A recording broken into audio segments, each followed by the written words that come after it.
Boa noite, amada igreja. A paz do Senhor. Amém, graças a Deus. Hoje nós vamos começar uma série de 3 mensagens, irmãos, sobre a vida do profeta Elias. E eu gostaria que você tivesse muita atenção com a história, o chamado do profeta Elias, porque esse chamado se confunde muito com a nossa própria vida. Queria convidar a igreja a abrir a sua Bíblia no livro histórico de 1 Reis, capítulo de número 17. Hoje nós vamos começar uma jornada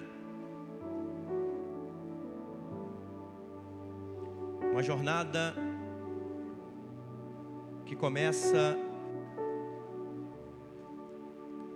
na tribo dos Tesbitas e vai até o Carmelo. Eu quero pregar subordinado ao tema a jornada do profeta Elias. 1 Reis, capítulo 17, versículo 1. Vê se do seu lado tem alguém que não possui a Bíblia Sagrada, para que todos venhamos a acompanhar essa leitura santa da palavra do Senhor. 1 Reis, capítulo 17, versículo de número 1. Diz assim a Bíblia Sagrada: Então Elias, o tesbita dos moradores de Gileade, disse a Acabe: Tão certo como vive o Senhor Deus de Israel, perante cuja face estou, nem orvalho, nem chuva haverá nestes anos, segundo a minha palavra. Repita comigo essa frase: segundo a minha palavra. Versículo 2: Veio-lhe a palavra do Senhor dizendo: Retira-te daqui, vai para o lado oriental e esconde-te junto à torrente de Querite, fronteira ao Jordão. Beberás da torrente, e ordenei aos corvos que ali mesmo te sustentem. Foi, pois, e fez segundo a palavra do Senhor. Retirou-se e habitou junto à torrente de Querite, fronteira do Jordão. Os corvos lhe traziam pão pela manhã e carne, como também pão e carne ao anoitecer. E bebia da torrente, mas passados os dias, a torrente secou, porque não chovia sobre a terra. O texto revela para nós o início de um ministério, de um homem que é muito conhecido. Há poucos dias terminou uma novela sobre a vida de Elias, cujo nome da novela era Jezabel, mas muito baseado na história de Elias, o profeta de Deus, a qual Deus levantou nessa época para confrontar tudo aquilo que estava acontecendo naquela sociedade que estava corrompida. A história começa quando o rei Acabe assume o trono do reino do norte. Obrigado, filho.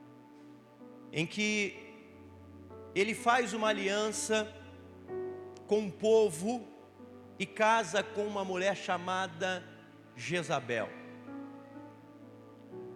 E essa aliança trouxe para o reinado alguns benefícios, algumas alianças.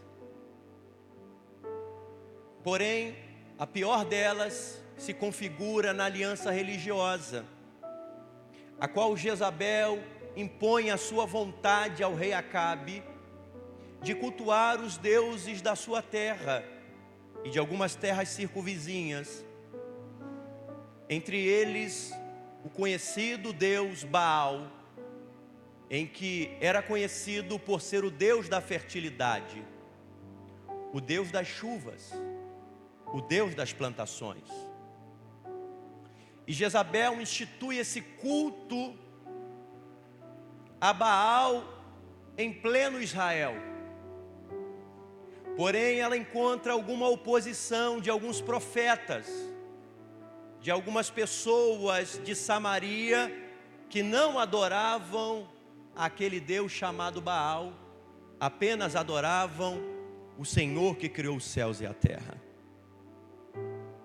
E nessa resistência, Jezabel começa a criar estratégias, a montar algumas coisas para poder enfraquecer a tal religião que se opunha a ela e ao seu Deus Baal. Entre elas, o famoso ecumenismo, a união das religiões, com a desculpa de trazer paz. Olha, nós podemos muito bem conciliar a religião a qual eu creio que adora Baal com a religião que vocês têm. Não tem problema nenhum. Vocês até podem adorar a Baal conosco e nós vamos adorar o Deus de Israel, o Yahvé, junto com vocês. Não tem problema nenhum. A gente vai cada vez se unir mais, ter mais amizade. E assim começou toda a estratégia de Jezabel.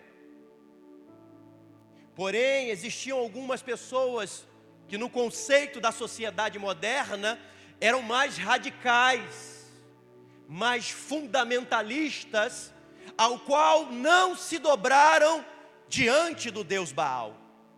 Não, nós servimos ao único Senhor que criou os céus e a terra, e o nome dele não é Baal, o nome dele é Yahvé. Eu sou o que sou, é esse Deus que nós servimos.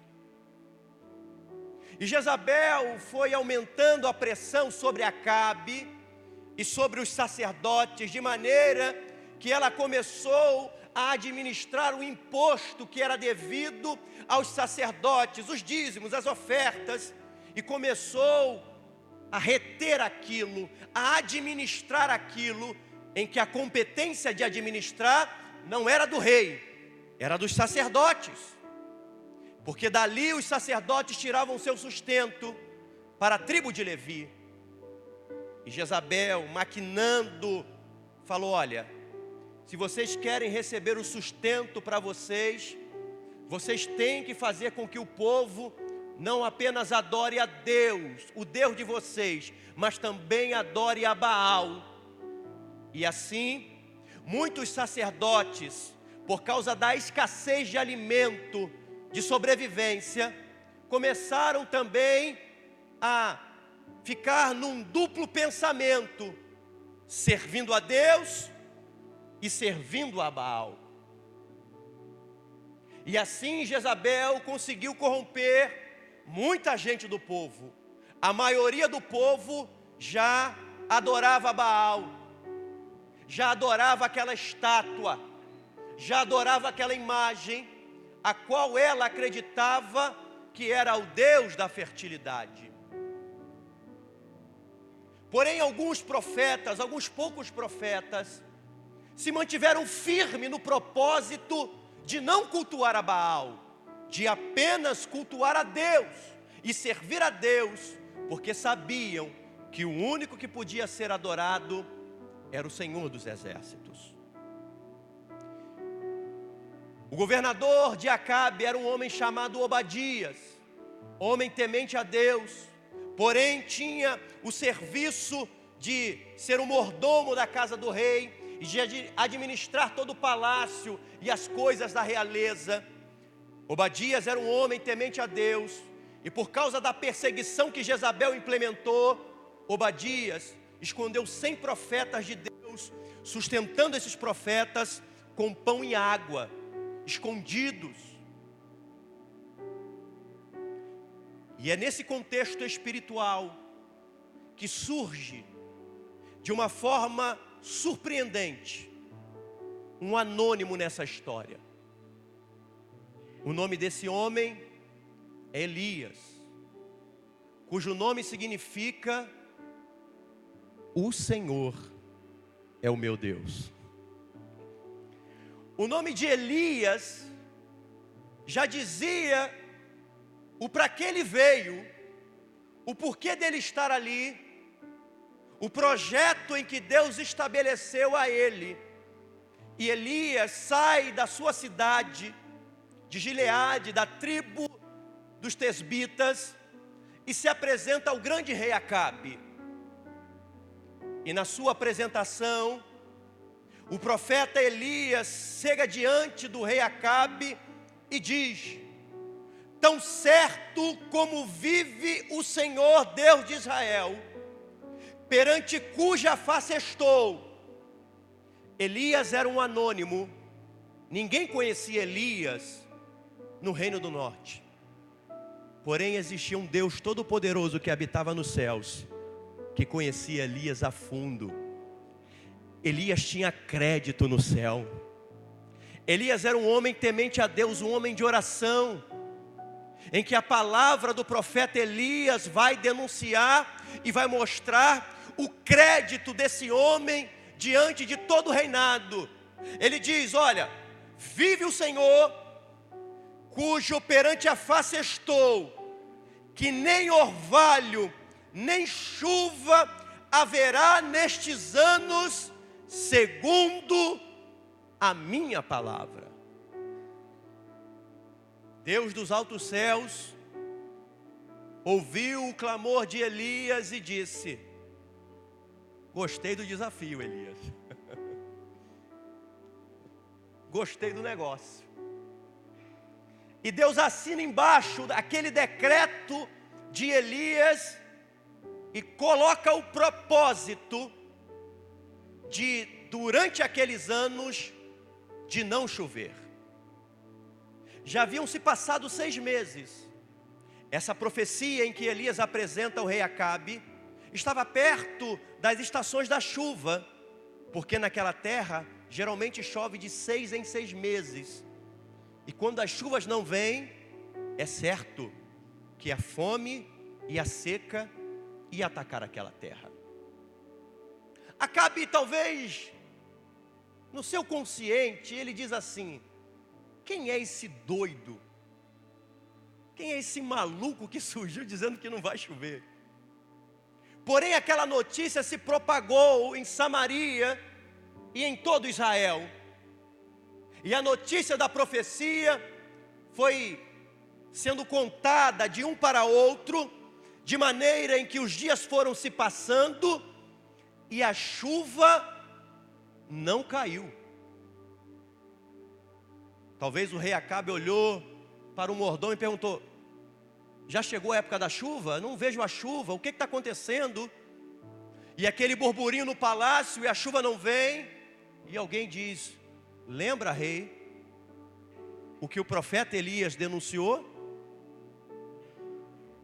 E o povo, naquela expectativa, aguardando, começou a acusar Elias por causa que a chuva não vinha.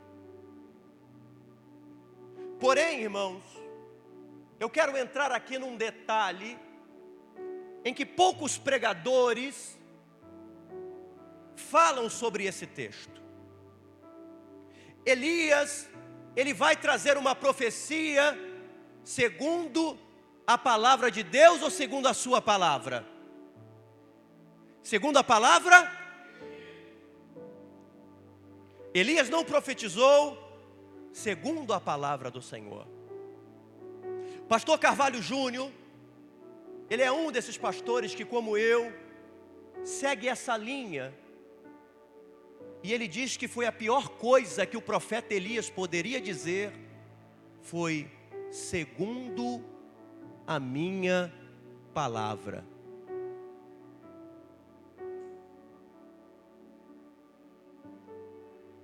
Agora o Senhor se apresenta a ele e vai dizer ao profeta Elias: Elias, agora eu estou falando. Você agora esconde-te no ribeiro de Querite e fica lá até eu mandar, e bebe a água do ribeiro de Querite, e come carne e pão que eu vou enviar a você através dos corvos. Você fica lá esperando a minha ordem. E agora vai Elias se esconder no ribeiro de Querite. Porque Acabe e Jezabel no palácio já começam a se preocupar que a chuva não veio e começam a caçar a Elias. E Jezabel coloca no seu coração que matando Elias, aquela seca ia passar. E ela consegue convencer não somente o rei, mas muitos príncipes, muito do povo, que a causa da seca era o profeta Elias. Elias agora vai para o Querite. E por que ele vai para o Querite? O Querite, o nome Querite significa cortar certo, colocar do tamanho correto, ter linhas corretas. O grande problema, irmão, na vida do profeta Elias, é o que acontece hoje na teologia de muitas igrejas. Tem muita gente já dizendo, não mais segundo assim diz o Senhor, mas segundo a minha vontade. Esse segundo a minha palavra, hoje, tem uma nomenclatura diferente, mas é a mesma coisa. Como assim, pastor? O segundo a minha palavra de Elias, é algo assim, de pessoas que dizem assim, eu determino, eu mando, eu exijo em nome de Jesus. Você já ouviu isso, irmão? Segundo a minha palavra. Como diz um amigo meu, oxe! Que negócio é esse? Que cristianismo é esse? Não é porque eu tenho crédito no céu que a minha vontade tem que ser feita na terra. Aliás, o ensino da oração de Jesus é bem simples. A oração que Jesus ensinou, o parâmetro que ele ensinou é simples. Pai nosso que estás no céu, venha a nós o teu reino, seja feita a vontade de quem?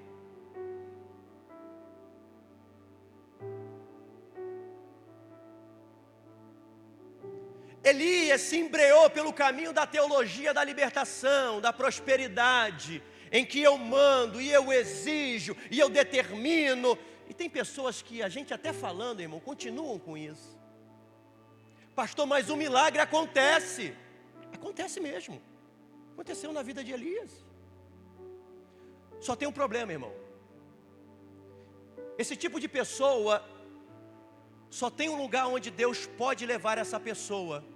Sabe onde é? É onde, irmão? Para quê? Para ser colocado do tamanho certo. Elias, tu está muito grande, Elias. Vamos colocar você no teu lugar. O querite de Deus, irmãos, serve para a gente tirar as arestas. Serve para a gente tirar os excessos.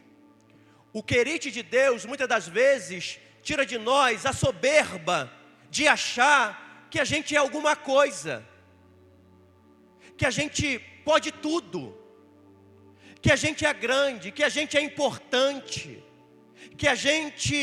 que tudo depende da gente. Depende não, irmão. Tudo depende é dele.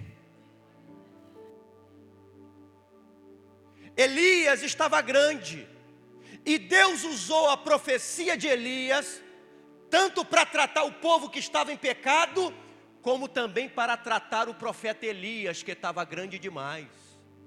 Deus ele trabalha de uma forma tão linda e tão poderosa. Escuta o que eu vou dizer para você, irmão. Ninguém é dono da igreja. Ninguém é dono de departamento. O pastor da igreja não está aqui. Eu estou pastor, eu não sou pastor. Eu estou por enquanto. Daqui a pouco pode vir outro. Você não é o líder do departamento tal, você está. Você não é dono do banco da igreja, você não é dono de nada da igreja. Nós estamos. Quem ainda continua no controle é Ele é o dono da casa. Ele é o dono das ovelhas. Ele é o dono do povo.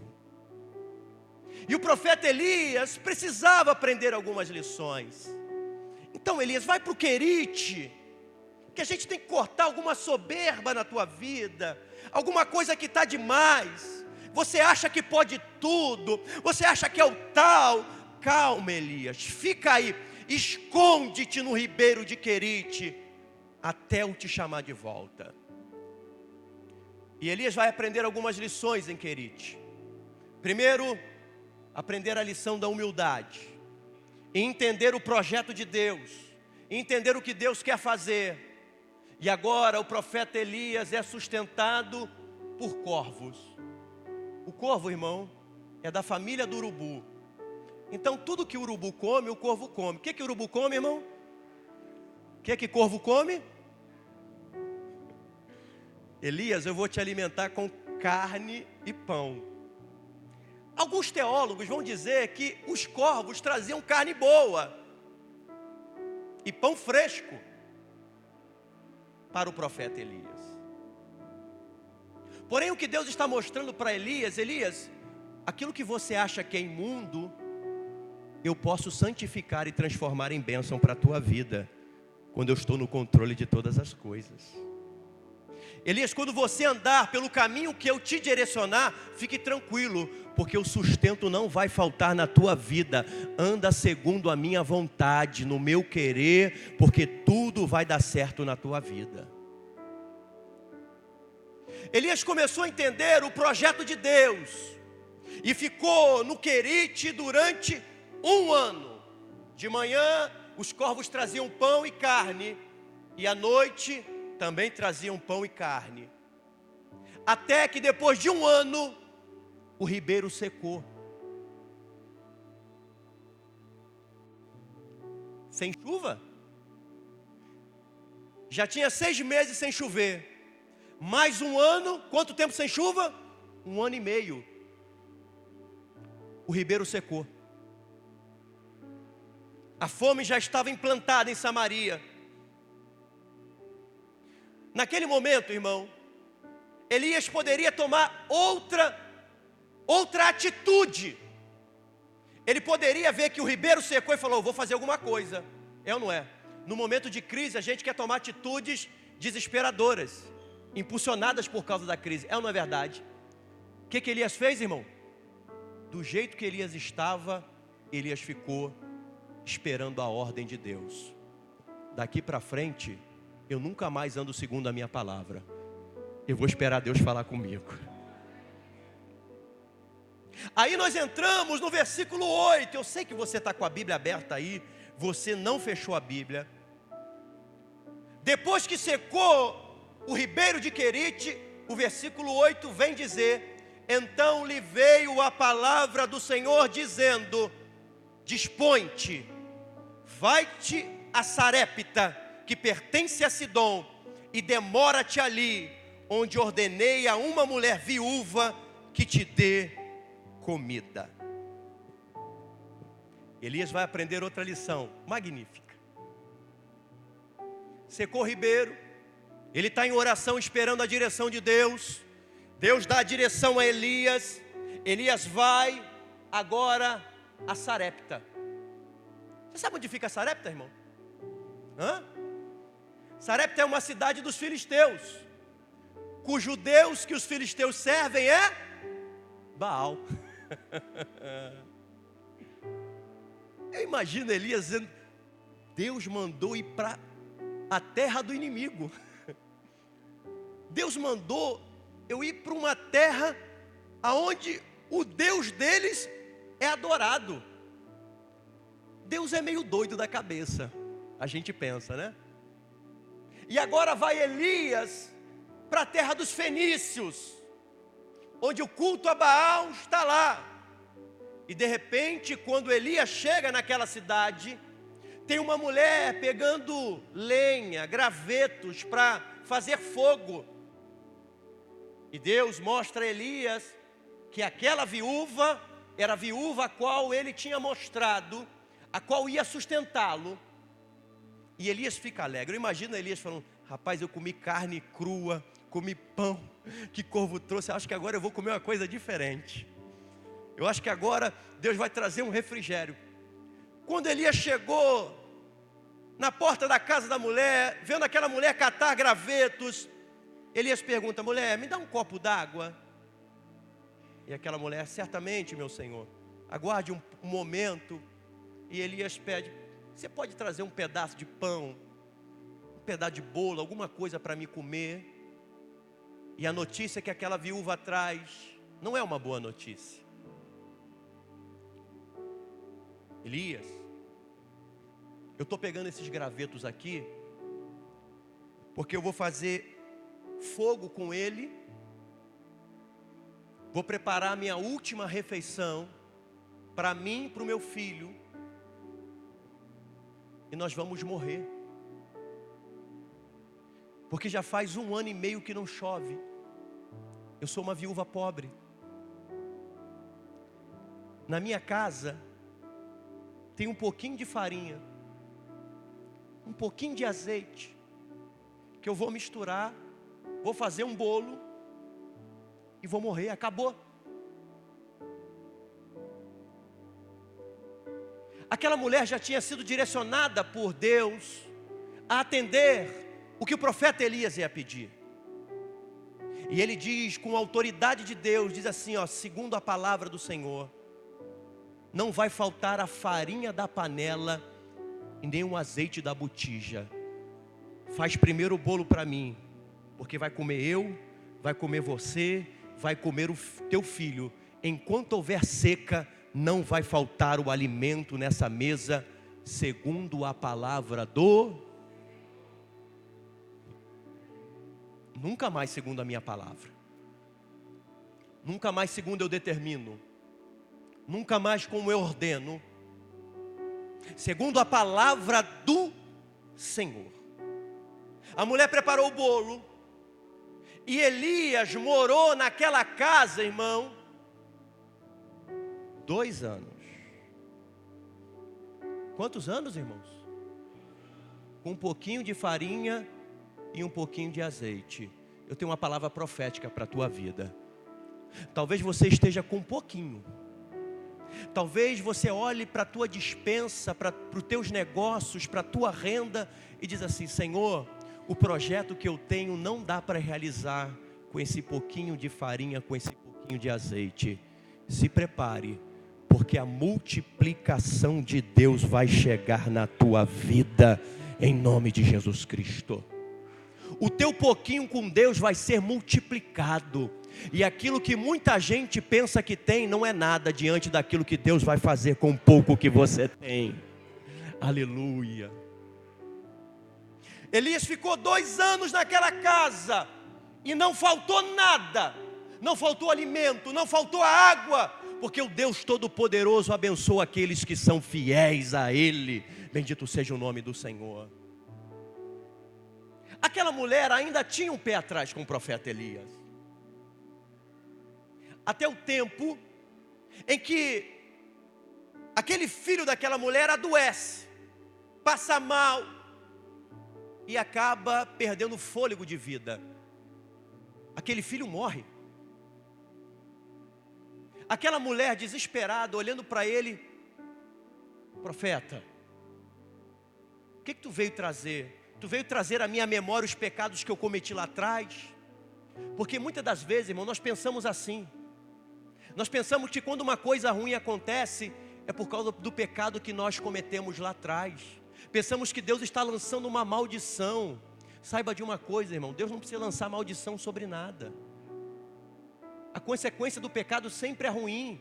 E às vezes, irmão, nós criamos na nossa mente, na nossa memória, dizendo assim: ah, Deus está me castigando, Deus está me maltratando. Eu estou sofrendo isso porque eu pequei, porque meus pais pecaram. Esquece isso, irmão. O Deus que você serve é um Deus de graça, é um Deus de amor, um Deus de misericórdia, que Ele pega o teu pecado, joga lá no mar do esquecimento e te dá uma nova vida, uma nova esperança, uma nova oportunidade para a tua vida. Bendito seja o nome do Senhor. Aquilo queria revelar algo importante para aquela mulher. Quem era Elias? Elias agora vai deitar sobre aquela criança e ora a Deus. Vai pedir a Deus que Deus entre com providência, entre com a manifestação da sua glória. Eu sei que você está com a Bíblia aberta aí. 1 Reis capítulo 17, versículo 17. Acompanhe comigo. Depois disto adoeceu o filho da mulher, da dona da casa, e a sua doença se agravou tanto que ele morreu. Então disse ela a Elias: que fiz eu, ó homem de Deus? Viestes a mim para trazeres à memória a minha iniquidade e matares o meu filho? Ele disse: dá-me o teu filho. Tomou dos braços dela e o levou para cima, ao quarto onde ele mesmo se hospedava, e deitou em sua cama. Então clamou ao Senhor e disse: ó Senhor meu Deus, também até esta viúva com quem me hospedo afligiste, matando-lhe o filho? E estendendo-se 3 vezes sobre o menino, clamou ao Senhor e disse: ó Senhor meu Deus, rogo-te, te imploro que faças a alma deste menino tornar a entrar nele. O Senhor atendeu a voz de Elias, e a alma do menino tornou a entrar nele e reviveu. Sabe como é que Elias orou agora, irmão? Segundo a minha palavra, levanta e anda. Foi assim, irmão? Senhor, rogar, irmão, é suplicar com veemência, com humildade, pelo amor. Imagina ele: Senhor, me ajuda nesse momento. Essa criança morreu, Senhor, me ajuda, faz alguma coisa, eu te imploro, Senhor, mas não deixe essa criança morrer. Diz o texto que Deus ouviu a voz de Elias e trouxe o fôlego de vida de novo. A maneira que você pede o milagre a Deus, irmão, interfere da maneira que Deus age na tua vida. Vou repetir para você nunca mais esquecer. A maneira que você clama a Deus interfere diretamente na maneira que você vai receber essa bênção da parte do Senhor. Elias rogou e Deus atendeu, e aquele garoto voltou à vida. Olha o que a viúva falou, irmão, depois disso.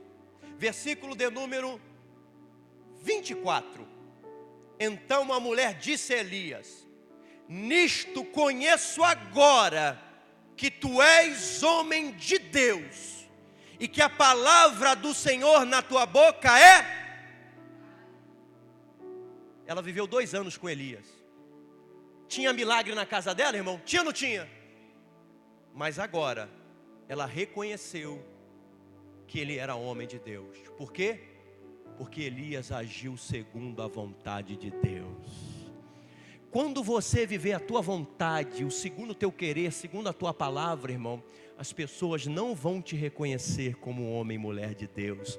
Mas quando você se coloca debaixo da vontade de Deus, debaixo da mão de Deus, se prepare que milagres vão acontecer em abundância na tua vida. Se prepare para ver brotando na tua vida o reconhecimento de que Deus é contigo, é na tua casa, é na tua família. Se prepare para viver a efusão do poder do Espírito Santo na tua vida. Bendito seja o nome do Senhor. Agora, 3 anos e meio sofrendo no Querite, sofrendo na terra do inimigo. O capítulo 18 começa com Deus dizendo a Elias. Está com a Bíblia aberta aí, irmão? Capítulo 18, versículo 1. Muito tempo depois, veio a palavra do Senhor a Elias, no 3º ano, dizendo: vai, apresenta-te a Acabe, porque darei chuva sobre a terra.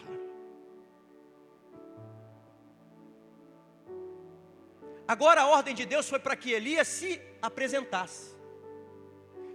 Mas lá no início do ministério foi para que ele se escondesse. Se esconder para depois se apresentar. Às vezes, irmãos, o ministério de muitas pessoas fica travado porque primeiro ele quer se apresentar. E Deus trabalha ao contrário. Primeiro você se esconde na sombra do Altíssimo, para que depois Deus te exalte para te apresentar às nações. É necessário que você primeiro se esconda em Deus. Se esconda, se refugie em Deus. Busque Deus a direção, para que a vontade dEle se cumpra na tua vida. E quando o momento de Deus chegar na tua vida, se prepare, porque não vai ter Acabe, Jezabel, inferno nenhum que possa impedir o levantar de Deus na tua vida. Vai agora, Elias, apresenta-te a Acabe, porque agora tu está preparado. Agora tu está debaixo da minha vontade. Agora tu está obedecendo o que eu quero. Anda na minha vontade. E agora vai Elias ao encontro de Acabe. E Acabe está lá no palácio, junto com o governador, o mordomo do palácio Obadias, preocupado. Olha, Obadias, vamos sair aí fora do palácio e vamos procurar grama para a gente alimentar os animais, os cavalos, porque a fome é muito grande. E agora Elias saiu, agora o rei Acabe e Obadias foram procurar alimento para os animais, e o povo morrendo de fome. Sabe o que é isso, irmão? Isso é o deslumbre de uma liderança cega. Isso é o deslumbre de líderes cegos. Nós estamos vivendo uma época em que existem muitas pessoas que estão cegas espiritualmente. A preocupação do rei Acabe era com o exército dele, não com o povo. Se o povo morresse de fome, se lascasse. A cegueira espiritual de alguns líderes é achar que mais importante que as pessoas, talvez seja o ministério dele, talvez seja a igreja dele, talvez seja aquilo que ele tem, e o mais importante ainda no reino de Deus são as pessoas que estão à nossa volta. Se preocupe, irmão, com as pessoas que estão à tua volta, porque as demais coisas Deus vai acrescentar na tua vida. Pare de se preocupar com bens materiais. O importante são as pessoas que estão na nossa volta. São aquelas pessoas que às vezes faltam culto, às vezes estão deprimidas, estão tristes, e a gente consegue olhar para uma pessoa, irmão, e não ver a tristeza no olhar de uma pessoa. Sabe por que a gente não consegue enxergar, irmão? É porque nós estamos olhando para nós mesmos.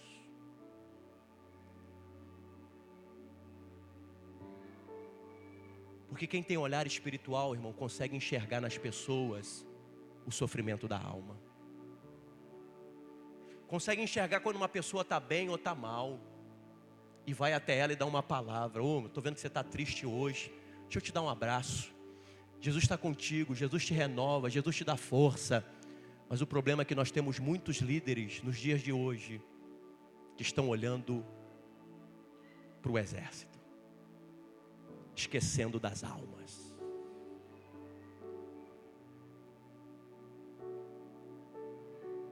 E vai Acabe e Obadias procurar grama, e Elias está vindo se apresentar a Acabe. E Elias encontra Obadias no meio do caminho e diz assim: fala com Acabe, que Deus mandou eu vir aqui, eu tenho uma notícia. Deus mandou eu falar com Acabe e com o povo. Obadias falou: não, o negócio não é bem assim não. O povo, Acabe e Jezabel estão querendo te matar. Se eu for lá falar que encontrei contigo e depois Deus te tomar para outro lugar, como é que eu faço, Elias? Fica tranquilo, Obadias.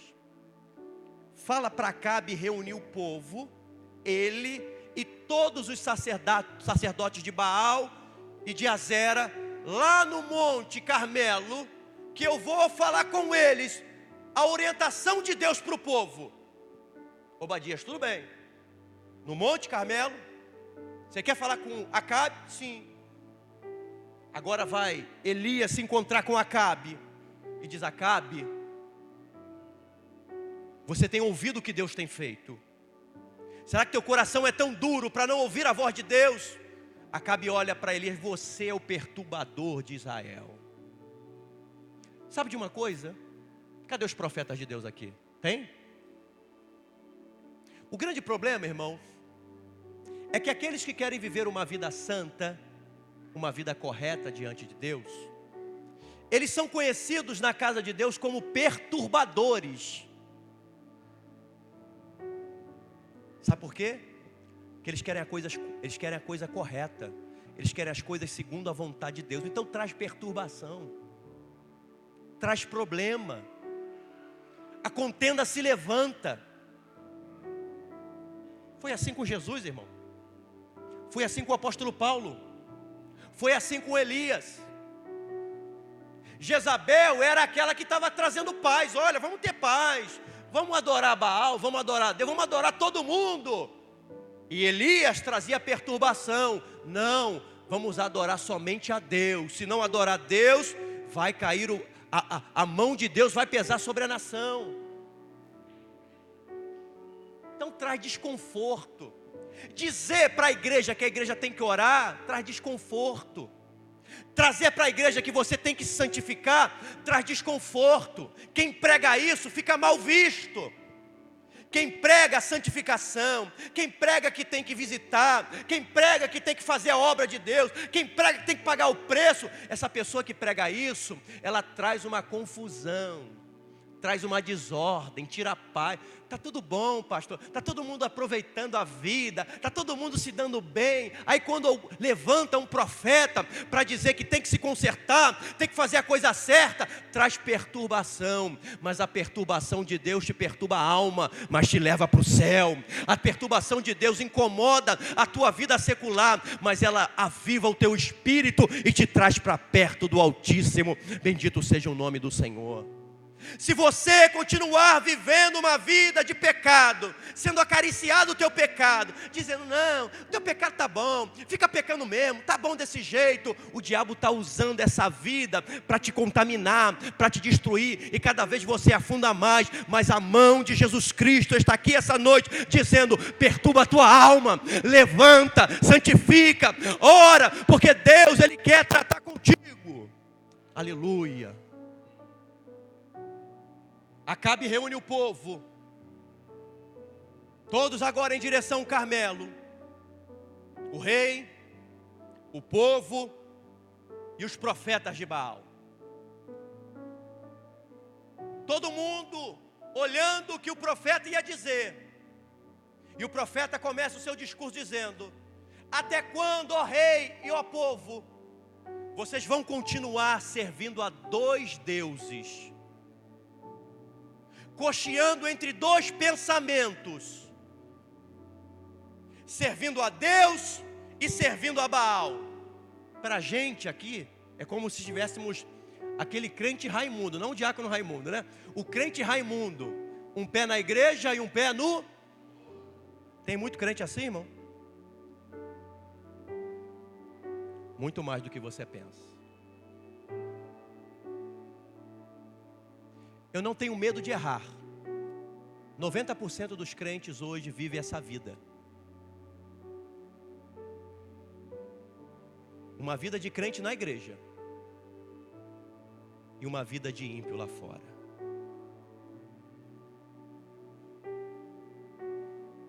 E depois nós perguntamos por que não temos paz com Deus. Depois nós questionamos a Deus porque nos falta a alegria da salvação. Nós questionamos a Deus o porquê de algo não acontecer na nossa vida. E Deus tem uma resposta simples. De que se queixa o homem? Se queixa dos seus próprios pecados. Porque enquanto não entendermos que nós não podemos dividir o nosso coração, a nossa vida com Deus e com o mundo, nós vamos continuar pagando o preço do sofrimento, da falta de paz. Porque 1 João vai dizer para nós que aquele que se constitui amigo do mundo, se torna inimigo de Deus.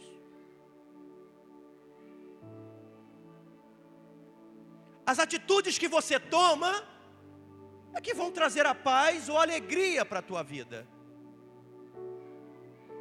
Pastor Eliseu Menezes, um pastor da Assembleia de Deus da Ilha do Governador, qual aprendi a amar, aprendi muita coisa com aquele homem. Quando as pessoas diziam, pastor, mas é tão difícil servir a Deus. Não é não. O problema é que você quer carregar a cruz de um lado e o mundo do outro.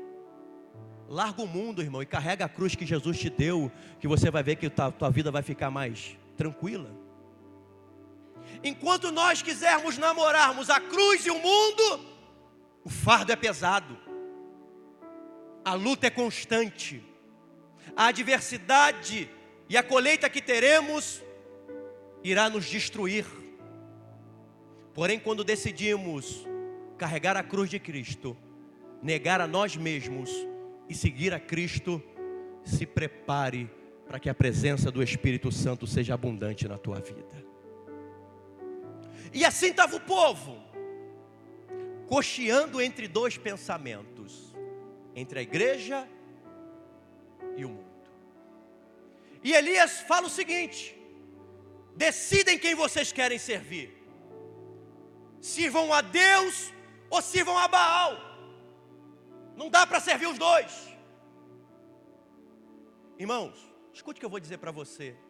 Isso é um paralelo da palavra de Jesus.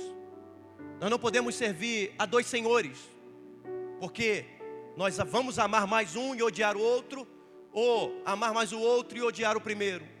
Não tem como servir a dois senhores. No caso de Jesus é Mamon, o Deus do dinheiro. Mas qual Deus que você está servindo, que você está dividindo a adoração a Deus? Para alguns é o dinheiro. Não, eu tenho que trabalhar para ganhar mais dinheiro, eu tenho que trabalhar para ganhar mais dinheiro. É verdade, você tem que trabalhar. Mas será que isso não se tornou um Deus para você? Será que o Deus que você está servindo não é o Deus da pornografia? Talvez não seja um vício que esteja dividindo a tua adoração a Deus?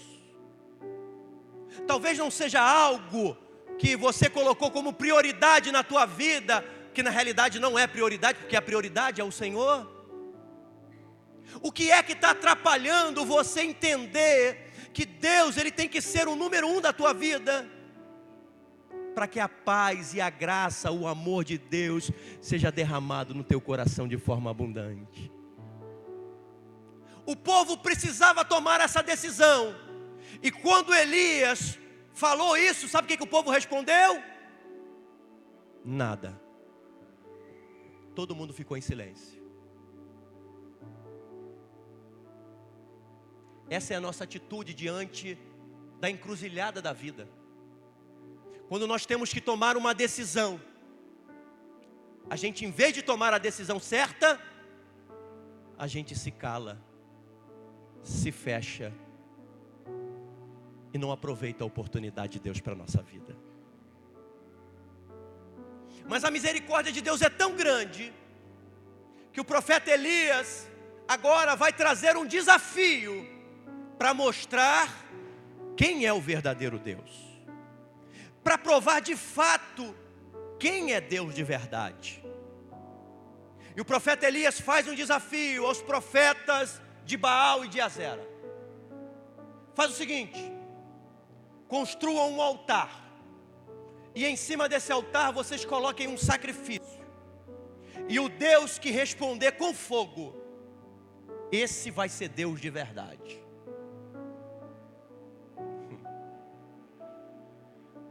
O povo olhou o desafio, o rei Acabe olhou e falou: esse desafio é bom, eu quero ver o final dessa história. Tem gente que está na igreja assim, irmão, curioso para saber o final da história. O curioso, irmão, ele vai ver a glória de Deus, mas ele não vai participar da bênção de Deus. Porém, aqueles que creem antes de ver, são aqueles que vão desfrutar o melhor de Deus para a sua vida. Está lá os curiosos, esperando, eu quero ver o que vai acontecer. Para ver agora, eu tinha dúvida, sabe?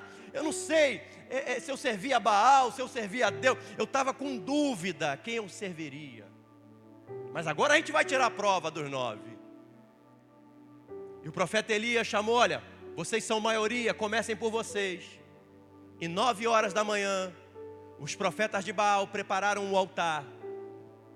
Colocaram um bezerro em cima do altar e começaram a clamar: manda fogo, Baal.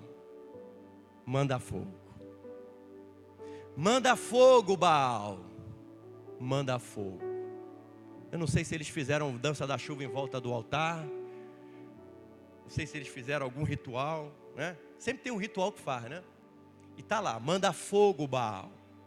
Manda fogo, Baal. Tem crente que é assim, irmão. Gosta de ver essas coisas assim, meio estranhas, né? Manda fogo, Baal. Essas coisas meio exóticas. Tem crente que acredita nisso, irmão. Manda fogo, Baal. Aí Baal não mandava fogo. Aí eles pegaram um chicote, começaram a se bater. E sangrava. Manda fogo, Baal. E dançava. Manda fogo, Baal.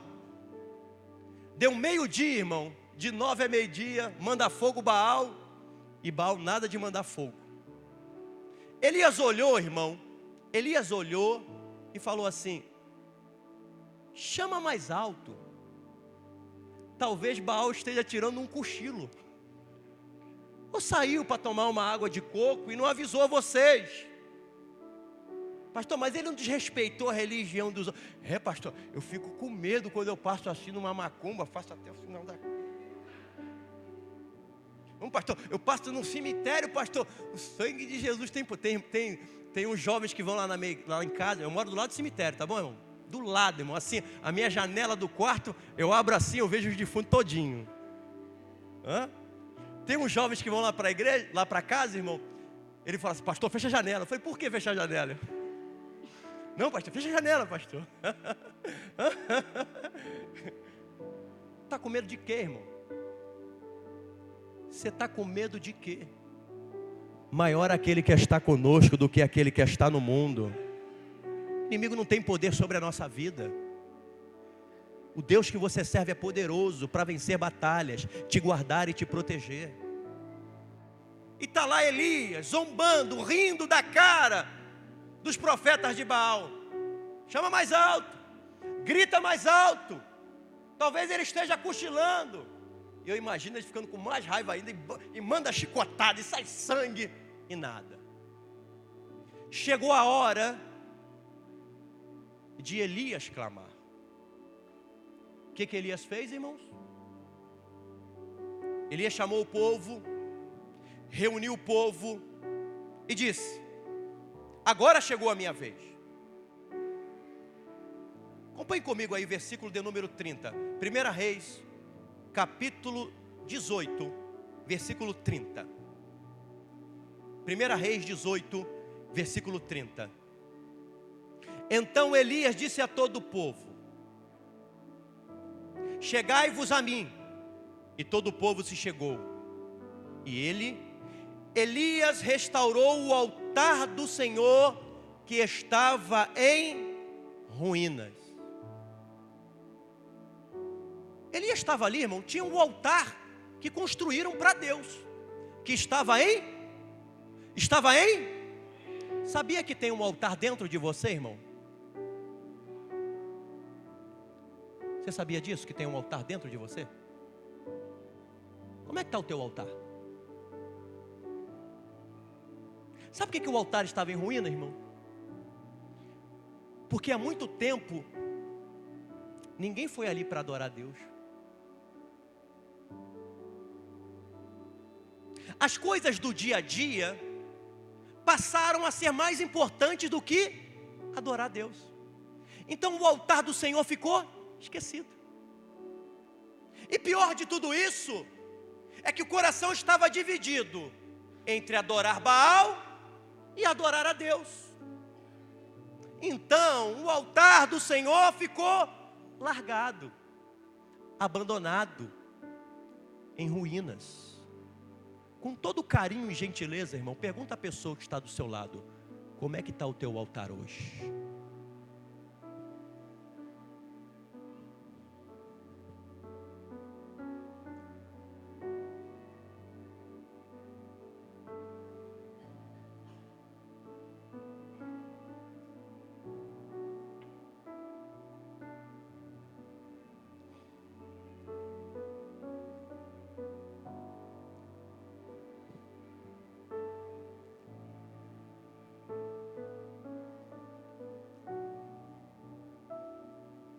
Como está o teu altar hoje?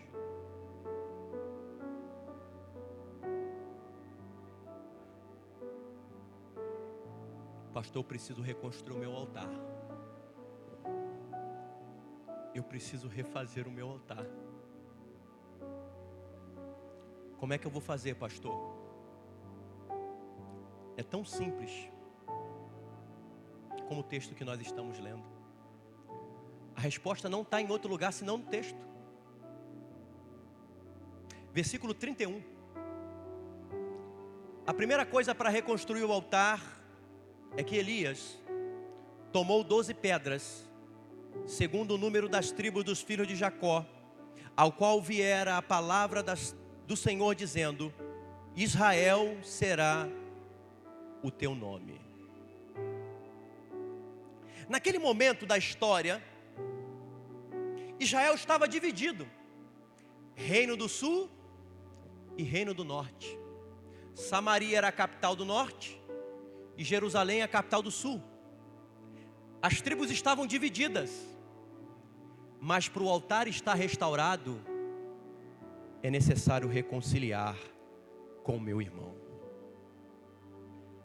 Nenhum altar será restaurado se no meu coração tiver rancor e mágoa das pessoas que vivem comigo. É necessário, antes de qualquer coisa, irmãos, pegarmos as 12 pedras que representam a nação de Israel e colocarmos juntas. Eu não sou a tribo de Asser, eu não sou a tribo de Naphtali, eu sou Israel de Deus. Você não é o irmão tal, você não é a irmã tal, você é o povo de Deus unido na terra, você é a igreja de Cristo, você é o corpo de Cristo, você depende do teu irmão. Nós somos seres interdependentes, nós dependemos uns dos outros, porque todos nós fazemos parte do mesmo corpo. Goste você ou não do irmão, goste você ou não da irmã, você faz parte do corpo dela. Se você não conseguir entender isso, você não entendeu o que é ser cristão. A gente depende um do outro, irmão. Talvez hoje você precise dessa palavra para te levantar, mas amanhã eu preciso do teu abraço para me continuar. Talvez hoje você precise de uma ajuda financeira, mas talvez seja amanhã você que ajude muitas vidas financeiramente. Talvez hoje você precisa de um abraço, de um carinho, mas amanhã é você que vai levar esse carinho a outras pessoas que estão lá fora. Nós precisamos uns dos outros, porque somos um mesmo corpo para a glória de Deus. Em segundo lugar, para restaurar o altar, olha o que diz o versículo de número 32. Com aquelas pedras edificou o altar, em nome do Senhor. Depois fez um rego em redor do altar, tão grande como para semear 2 medidas de sementes. Existia um carro de boi que fazia abrir a terra para se colocar semente. Era uma medida. Diz o texto que tinha 2 medidas, que separavam o altar do resto da terra. Pastor, não entendi. Eu quero fazer uma aplicação aqui. As duas valas que se abriram são as valas do conhecimento de Deus, o Antigo Testamento e o Novo Testamento, que nos separa do contato do mundo. Porque quando a gente segue os princípios da lei de Deus, a lei de Deus nos purifica. Por isso que diz o Salmo 119: como purificará o jovem o seu caminho? Observando segundo a sua palavra. Quando o Antigo Testamento e o Novo Testamento estão na minha vida, eu consigo me separar das coisas do mundo e me tornar santo para Deus. Quem não se separa das coisas do mundo, não pode experimentar o fogo de Deus na sua vida. Tem que ter união, mas tem que ter separação do mundo. 1 João capítulo 2, versículo 15: não ameis o mundo, nem o que no mundo há, pois quem ama o mundo, o amor do Pai não está nele. Você foi chamado para ser santo. Ser santo significa ser separado. Pastor, eu não vou falar com mais ninguém. Isso não é ser santo. Ser santo é ser separado do pecado. Você buscar viver uma vida digna do Senhor, buscando a Deus, se separando para o Senhor, porque o Senhor vai encher a tua vida e você vai conseguir vencer o pecado que de perto nos rodeia. A terceira coisa para reconstruirmos o altar está aí no versículo de número 33. Então armou a lenha, dividiu o novilho em pedaços e pô-lo sobre a lenha. Pegou a lenha, cortou o novilho e colocou sobre a lenha. A lenha fala do madeiro. O novilho sacrificado fala de Cristo. O nosso altar será completo quando o sacrifício de Cristo estará sobre o nosso altar. Se a cruz de Cristo, se o sacrifício de Cristo não faz parte do teu altar, o teu altar está destruído. Porque não é por méritos nossos, não é por força nossa, é por mérito da salvação que Cristo conquistou naquela cruz. Cristo te justifica, Cristo te salva, Cristo te santifica, Cristo te exalta. É Cristo, é a obra de Cristo na cruz que faz a obra de Deus na tua vida. É crendo nela que a obra de Deus e o teu altar é restaurado. Creia nesse sacrifício, coloque ele no teu altar, para que a tua vida flua o querer de Deus. Versículo de número 34. E disse Elias: enchei de água 4 cântaros e derramai-os sobre o holocausto e sobre a lenha. Disse ainda: fazei-o segunda vez, e o fizeram. Disse-me mais: fazei-o terceira vez, e o fizeram terceira vez. Da maneira que a água corria ao redor do altar, ela encheu também de água o rego. Estava quanto tempo sem chover, irmão? 3 anos e meio sem chuva. O profeta Elias mandou pegar 4 cântaros de água e derramar sobre o novilho quantas vezes? 4 cântaros. Os 4 evangelhos: Mateus, Marcos, Lucas e João. A água, Efésios 5:26, vós foste purificado pela água. A água é a palavra de Deus. A água santifica, a água purifica. É a palavra de Deus que te liberta, é a palavra de Deus que te santifica. Conhecereis a verdade e a verdade te libertará. É a palavra de Deus derramada nesse altar que vai fazer com que o altar seja agradável a Deus. Depois de refazer o seu altar, ter união, se separar do mundo, se encher do evangelho, se encher da palavra, ter o sacrifício de Cristo sobre a nossa vida, aí sim Elias foi orar. Versículo de número 36.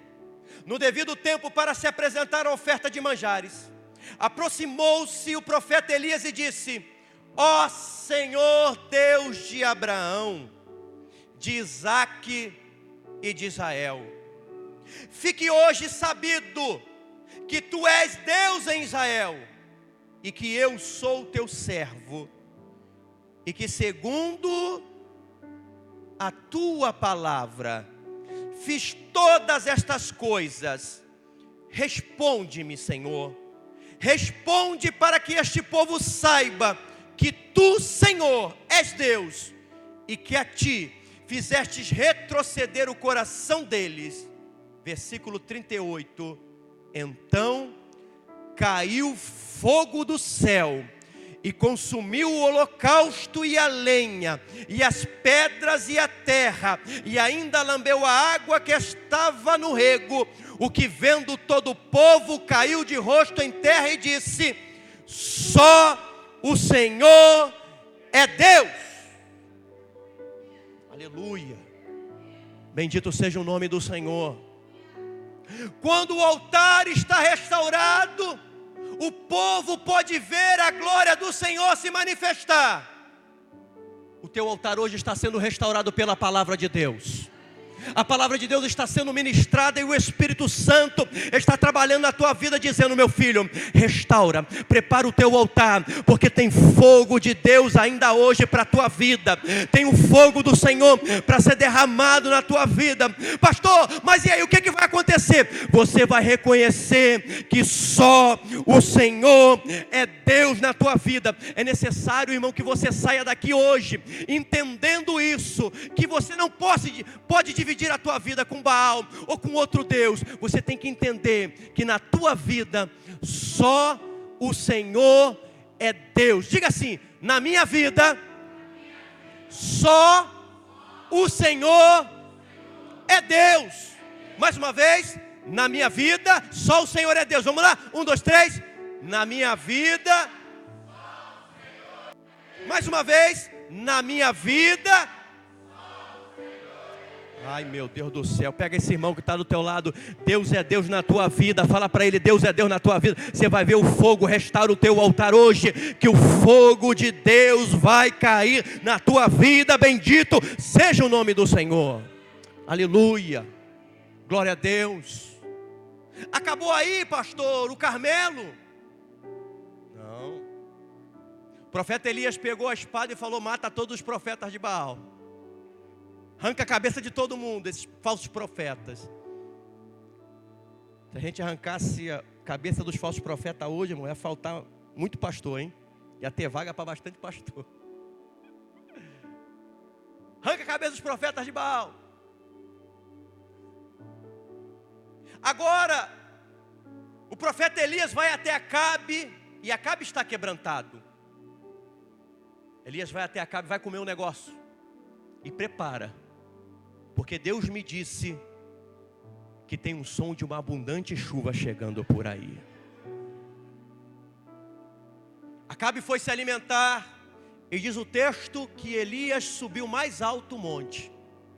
Foi para um lugar mais alto. O que ele foi fazer lá, irmão? Foi orar. Esse é o problema de muitos cristãos hoje em dia. Quando recebem a bênção, eles deixam de orar, deixam de buscar a Deus. Elias não. Elias foi para um lugar mais alto buscar a direção de Deus mais uma vez. E diz o texto que ele subiu com o seu moço e orando incessantemente: Senhor, cadê a chuva? Tu falou que ia chover. Manda chuva, Senhor.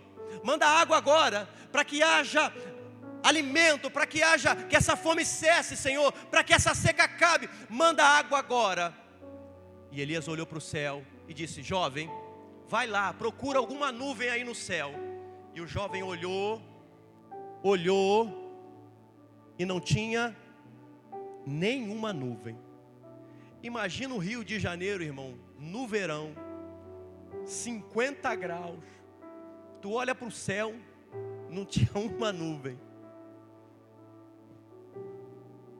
Elias foi orar de novo. Orou a segunda, orou a terceira. Vai lá, menino, tem alguma coisa? Não tem nada. Ora a quarta, ora a quinta. Vai lá, menino, olha alguma coisa. Não tem nada, Elias. orou 6 vezes, orou 7 vezes. Vai lá, menino. O menino foi olhar, a 7ª vez ele foi olhar. Esse tal de Elias é maluco. Não tem nuvem nenhuma no céu. Eu vou lá falar com ele que não tem.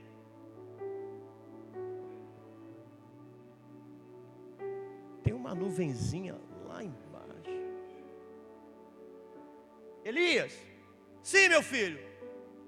Olha, tem uma nuvenzinha lá no horizonte, sabe, pequenininha.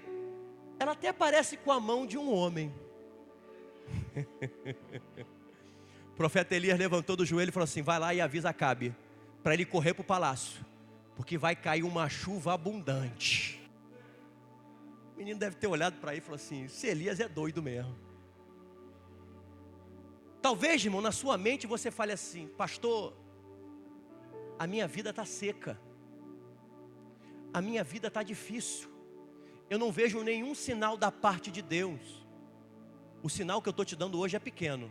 É esse jovem pastor que está dizendo para você: a chuva de Deus vai cair na tua vida. Pastor, mas eu pensei que ia cair o fogo, ia fazer isso.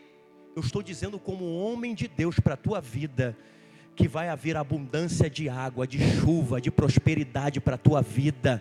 Se prepare para viver o manancial de Deus. Pastor, esse é o sinal? Esse é o sinal. Eu não acredito não. Se prepare então, porque antes de você pensar no milagre, o milagre vai chegar na tua casa em nome de Jesus Cristo. Lá foi agora Acabe correndo para o seu palácio em Jezreel. Chegando lá, antes de botar o pé no palácio, caiu uma tempestade de água, irmão. E Acabe entrou molhado no palácio, porque a palavra de Deus, ela se cumpre quando é segundo a vontade de Deus. A vontade de Deus é perfeita, agradável, irmão. Talvez hoje o sinal seja pequeno para a tua vida, mas se prepare. Há uma nuvem de Deus chegando na tua vida para restaurar aquilo que está seco, para trazer vida aquilo onde está morto, para reviver aquilo que morreu. A chuva de Deus vai fazer frutificar a tua vida em nome de Jesus Cristo. Eu quero orar contigo, irmão. Vamos ficar de pé. Vamos ficar de pé. Aleluia, bendito seja o nome do Senhor, porque tem chuva de Deus aqui essa noite para a tua vida.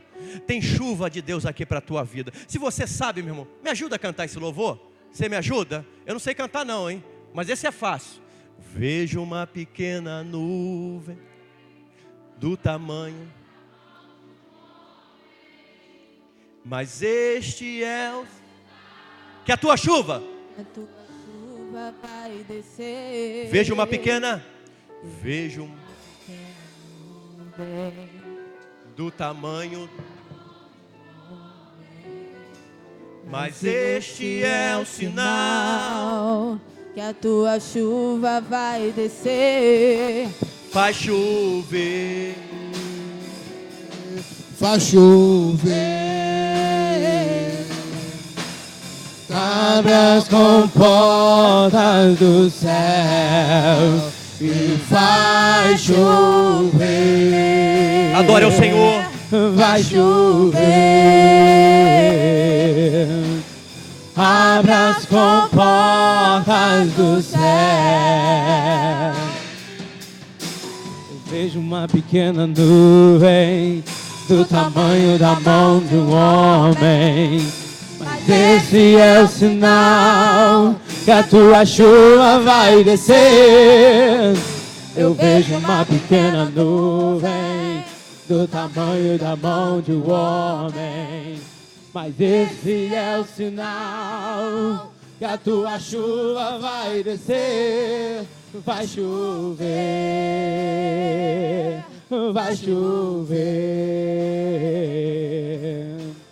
Abra as comportas do céu e vai chover, vai chover. Abra as comportas do céu. Se de luz, Jesus virá como chuva. Descerá se pedimos, Jesus virá. Então clame, então grite, então chame por Ele. Vai chover, vai chover, e abra as comportas do céu, e vai chover, vai chover. Abra as comportas do céu, vai chover. Aleluia, Jesus. Vai chover. Quero declarar sobre a tua vida Abra as comportas chuvas de bênção, toda sorte de bênçãos em Cristo Jesus sejam derramados sobre a tua vida. Todos os projetos e sonhos de Deus se realizem para a glória do Deus vivo. Aquilo que está seco vai voltar a ter vida. Aquilo que está morto hoje vai voltar a reviver. Os teus projetos, os teus sonhos. Se prepare para viver o melhor de Deus na tua vida. Creia que Deus ainda tem coisas novas para a tua vida, em nome de Jesus Cristo. Aleluia. Eu quero fazer uma oração especial essa noite. Alguém aqui essa noite que precisa restaurar o seu altar. Seu altar que está quebrado. O seu altar que foi abandonado. Você que se afastou do caminho do Senhor. Você que ainda não aceitou a Jesus Cristo. E hoje você quer restaurar o teu altar. Levante a sua mão direita. Eu quero orar por você. Há uma vida ali, bendito seja o nome do Senhor. Há mais alguém que quer entregar a sua vida para Jesus? Há mais alguém? Deixa eu convidar. Vem aqui à frente, por favor, João. Vem aqui, Rui, por favor. Para a igreja estar estendendo a mão sobre a tua vida. Aleluia. Tem festa no céu. Abra as comportas do céu. Tem mais alguém, irmão, que quer restaurar o seu altar? Que quer entregar a sua vida para Jesus? Aleluia. Bendito seja o nome do Senhor. Aleluia. Queria pedir à igreja, estenda a sua mão para cá, querido. Vamos estar orando pela vida do nosso irmão Rui. Senhor, nosso Deus e nosso Pai, nós queremos, Senhor, te agradecer, Senhor, por essa vida que é tua. Ele é o teu altar, ó Deus. Um altar, Senhor, agradável a Ti, que hoje foi restaurado, Senhor. Hoje, Senhor, ele está sendo reconstruído, Senhor, pela Tua palavra. Hoje, Senhor, esse altar está sendo reconstruído para receber fogo do céu. Esse altar está sendo reconstruído para receber, Senhor, a aliança do Calvário. Porque sobre ele está o sacrifício de Jesus Cristo. Pai querido, eu te peço, perdoa os seus pecados. Pai querido, renova, Senhor, a aliança que Ele fez contigo um dia, Senhor. Restaura esse altar hoje com fogo, para a glória do Teu santo nome, Senhor. Que Ele possa receber a Tua graça, receber o Teu amor, a Tua paz, Senhor, que excede todo entendimento. Que só aquele que tem o altar do Senhor na sua vida pode receber. Pai querido, eu rogo sobre a vida dele, sobre toda a sua família, toda a sorte de bênçãos em Cristo Jesus, para a glória de Deus Pai, e em nome de Jesus Cristo, Senhor. Nós, a Tua igreja, o abençoamos em nome de Jesus Cristo. E a igreja do Senhor diga amém. Aleluia.